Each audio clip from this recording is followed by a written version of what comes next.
그렇다면 파선 중에 있는 나의 믿음을 위해 내가 할 수 있는 것은 무엇일까요? 먼저 파선하도록 양심을 저버린 것에 대한 회개입니다. 맞죠? 그런데 열매가 있는 회개입니다. 회개에 합당한 열매는 예전의 열심과 충성, 그리고 기쁨입니다. 이게 없다면 회개한 것이 아닙니다. 하나님께 용서받은 것이 아닙니다. 다시 해야 합니다. 그리고 나선 믿음을 생기게 하는 것입니다. 그 방법이 로마서 10장 17절과 사도행전 8장 29절로부터 31절에 잘 나와 있습니다. 말씀 봅니다. 그러므로 믿음은 들음에서 생기고 들음은 그리스도를 전하는 말씀에서 비롯됩니다. 성령이 빌립더러 이르시되 이 수레로 가까이 나아가라 하시거늘 빌립이 달려가서 선지자 이사야의 글 읽는 것을 듣고 말하되 읽는 것을 깨닫느냐 대답하되 지도해 주는 사람이 없으니 어찌 깨달을 수 있느냐 하고 빌립을 청하여 수레에 올라 같이 앉으라 하니라. 말씀을 듣는 것입니다. 그런데 어떻게 듣는 것입니까? 취향껏. 자기 마음대로 듣는 것이 아니라 사도행전 8장 31절에 기록된 대로 깨닫도록 같이 앉아서 지도해주는 사람을 통해서 듣는 것입니다.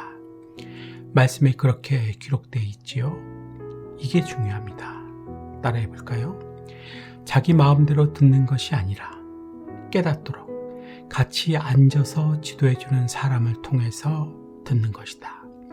건강하게, 안전하게 하나님께서 원하시는 방법으로 듣는 것입니다.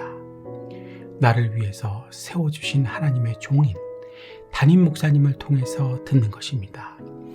열심과 충성 그리고 기쁨으로 신앙생활을 할 수 있도록 가르쳐준 담임 목사님을 통해서 듣는 것입니다. 침착하게 생각해 보세요. 하나님께서 이렇게 하는 것을 원하시고 있지 않으실까요? 맞지요. 사탄은 이렇게 하는 것을 방해할 것입니다. 틈만 나면 방해할 것입니다. 기회만 나면 방해할 것입니다. 인터넷을 통해서 내 마음에 드는 것으로 내 기분에 따라 아무거나 내가 골라 잡아서 내 생각과 뜻대로 듣게 할 것입니다. 말씀을 말씀대로 듣는 것이 아니라 내 지능과 프레임으로 조작해서 듣게 할 것입니다. 늘 말씀을 쇼핑하도록 만들 것입니다. 따라해 볼까요? 사탄은 하나님의 말씀도 옷이나 신발같이 쇼핑하게 만든다. 사랑하는 성도님들, 말씀을 건강하게, 안전하게 하나님께서 원하시는 방법으로 들으실 수 있기를 축복합니다.